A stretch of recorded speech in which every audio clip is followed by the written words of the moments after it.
신명기 13장 12절부터 14장 2절까지 말씀입니다.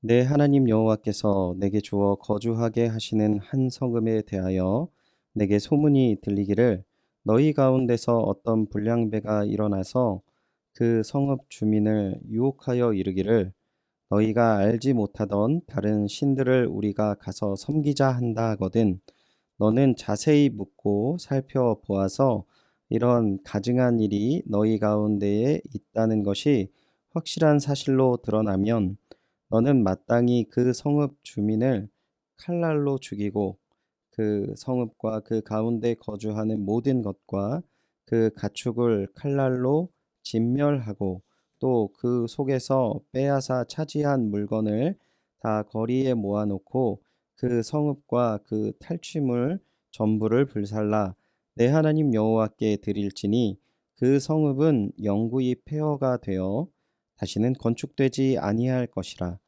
너는 이 진멸할 물건을 조금도 내 손에 대지 말라.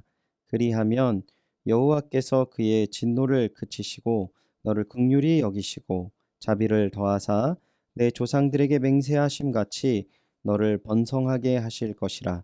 내가 만일 내 하나님 여호와의 말씀을 듣고 오늘 내가 내게 명하는 그 모든 명령을 지켜 내 하나님 여호와의 목전에서 정직하게 행하면 이같이 되리라. 너희는 너희 하나님 여호와의 자녀이니 죽은 자를 위하여 자기 몸을 베지 말며 눈썹 사이 이마 위에 털을 밀지 말라. 너는 내 하나님 여호와의 성민이라. 여호와께서 지상 만민 중에서 너를 택하여 자기 기업의 백성으로 삼으셨느니라. 아멘. 너는 내 하나님 여호와의 성민이라 라는 주제로 27일 월요일 새벽 묵상 말씀 나누도록 하겠습니다. 너는 내 하나님의 성민이라 라는 주제로 새벽 묵상 나누도록 하겠습니다. 오늘 본문은 온 성읍이 몇몇 그 영향력을 행사하는 사람들의 부추김에 넘어가서 우상을 숭배하게 된 사실이 이스라엘에 드러나고 알려졌을 때의 상황을 이야기하고 있습니다. 조금 더 넓게 신명기 13장 전체를 보면 특별히 경계해야 할 세 가지 상황을 다루고 있습니다. 모두 우상 숭배에 관한 경계의 내용을 담고 있는데요. 먼저 이적을 보이면서 거짓 선지자로서 우상 숭배로 꿰어내는 그 거짓 선지자들의 내용을 담고 있고요. 두 번째는 가족 중에 우상 숭배를 하게 되는 사람이 나를 꿰다면 어떻게 되는 것인가. 그리고 마지막으로 본문에는 어떤 불량자라고 표현하는 공동체의 영향력을 가진 사람들이 우상을 공동체에 들여놓았을 경우에 어떻게 행동하라는 내용을 담고 있습니다. 놀랍게도 하나님께서는 우상을 섬기도록 권유하거나 미혹하는 사람들에 대해서 그들의 죽음을 요구하고 단호하게 거절할 것을 요구하고 있습니다. 또한 오늘 본문 만약에 그러한 성읍, 곧 우상 숭배하는 성읍이 생긴다면 그 성읍을 어떻게 해야 하는 것인가? 그 성읍을 이스라엘 가운데 진멸할 것을 명령하십니다. 왜 이렇게 엄청난 명령을 하시는 것입니까? 또한 우리가 어떻게 이러한 유혹에서 온전히 하나님의 백성으로 우상 숭배와 같은 이단의 미혹에 넘어가지 않을 수 있겠습니까? 먼저 우리가 생각해 봐야 될 것은 하나님께서는 모두 다 단호하게 죽음이라는 단어를 통해서 조금이라도 그 모든 상황들을 우리에게 영향을 미치지 않도록 요구하신다는 것입니다. 그러니까 아주 작은 것이라도 온전히 주님을 바라보지 못하게 하는 방해가 되는 이단적인 요소에 대해서 단호하게 거절하라고 하는 것이죠. 그렇다면 우리가 이 거절에 어, 온전한 모습으로 나아갈 수 있으면 어떠한 모습으로 우리가 나아가야 될 것인지 오늘 몇 가지를 나눠보도록 하겠습니다. 먼저 첫 번째는 우리는 하나님이 주시는 은혜로 살아가는 존재임을 기억해야 합니다. 이것은 우리는 하나님을 의지하는 의존적인 존재라는 사실을 늘 염두에 두어야 한다는 것입니다. 12절 보시면 내 하나님 여호와께서 내게 주어 거주하게 하는 성읍이라고 표현하고 있어요. 여러분 신명기는 이제 이스라엘 백성이 가나안으로 들어가기 전에 그들이 그 땅에서 어떻게 살아가야 할 것을 알려주는 내용을 담고 있습니다.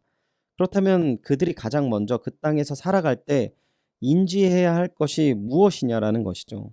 그들이 주어진 그 땅은 그들 스스로가 얻은 것이 아니라 하나님께서 그들에게 주신 땅이라는 것을 아는 것으로 시작한다는 것이에요. 그리고 이것을 끝까지 기억해야 되는 것입니다. 여러분, 우리가 하나님의 은혜와 사랑으로 우리 주변을 돌아볼 때는 모든 것이 주님의 은혜이고 내 소유가 없다라는 고백이 있지만 조금 시간이 지나고 또한 이 모든 공간 속에서 나의 삶이라고 나의 것이라고 인식하는 그 순간 우린 하나님을 인정하지 않습니다. 더 나아가서 무례한 행동을 하거나 혹은 심지어 폭행을 저지르거나 강압적인 모습을 나타낼 때도 있습니다. 이 모습은요, 하나님의 소유가 아니라는 것을 표현하는 행동이라는 것입니다. 생각해 보면 우리의 믿음의 고백에서 하나님을 주님이라고 표현하지 않습니까? 이것은 온 만물의 주인인 모든 주인은 하나님이시라는 것입니다. 하나님의 소유가 아닌 것이 없다라는 고백인 것이죠. 우리 믿음의 사람들이 놓치지 말아야 할 가장 중요한 것, 그것은 바로 하나님의 은혜 가운데 허락된 삶이라는 것을 잊지 말아야 합니다. 즉, 우리의 삶을 살아가면 살아갈수록 주님이 주시는 은혜로 살아가는 존재임을 고백하고 더욱더 하나님을 나의 주님으로 고백하는 하나님 의존적인 사람으로 살아가야 한다라는 것이죠. 두 번째는 그렇다면 하나님 의존적인 존재가 추구하는 인생의 목적이 무엇이냐라는 것입니다. 그것은 거룩함이라는 것입니다. 본문된 14장 1절과 2절을 통해서 모세는 이스라엘의 백성을 이렇게 부르는데요. 먼저는 너희 하나님 여호와의 자녀이니, 두 번째는 내 하나님 여호와의 성민이라고 합니다. 이것은요, 우리가 어떠한 인생을 살아가야 하는지를 분명하게 보여주는 아주 중요한 표현입니다. 우리는 하나님의 백성이자 자녀라는 것이에요. 하나님이 왕이시고 우린 백성이다라는 표현에서 멈추지 않고 분명히 자녀라고 표현하고 있다는 것이죠. 즉, 아버지이신 그 하나님과 똑같이 닮은 자녀라고 이야기하는 것입니다. 그리고 그 사람들을 성민이라고 합니다. 우리는 하나님을 믿는 사람들을 성도라고 부르는데요. 이 성도라는 의미는 거룩한 백성이라는 의미를 담고 있는 단어입니다. 하나님의 백성으로 거룩한 삶으로 하나님께 영광을 돌리는 것, 그것이 바로 우리들이라는 것이죠. 마지막으로 그런 거룩한 삶을 살기 위해서 신명기 13장에서 강조하는 내용 무엇입니까?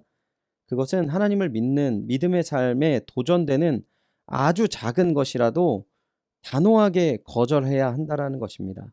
내 자신의 호기심을 거절하는 나를 부인하는 삶, 또한 가족이라 할지라도 철저하게 잘못된 내용에 대해서는 거절해야 한다라는 것입니다.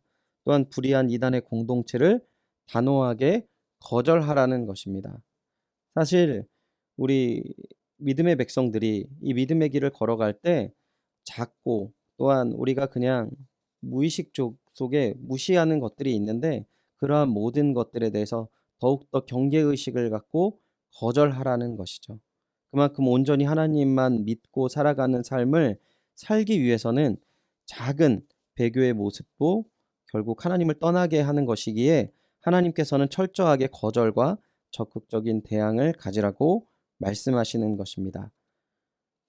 우리는 하나님을 의존하는 존재입니다.